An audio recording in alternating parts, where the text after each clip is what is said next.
Okay, I'm open to running for president and I will certainly support a common candidate because that's been my advocacy from the start. Ayun naman pala. Ayan naman pala siya. Labas ng labas. Kahit saan makikita mo. Panay ang post niya.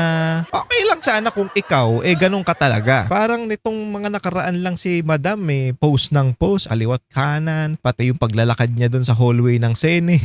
Okay, I'm open to run for president. And I will certainly support a common candidates because that's been my advocacy for this time. Wow, ang lupit naman ni Madam. Palakpakan si Madam. Yan, dito na. Lumabas na ang ang tawag dito, yung pangarap niya sa 2028. Kaya siya nagpapasikat, nagpapasiklab, labas ng labas, kung saan-saan, kung ano-anong sinasabi kahit wala naman dun sa index card. Ewan ko sa'yo, Madam, kung ano-ano nang pinagsasabi mo.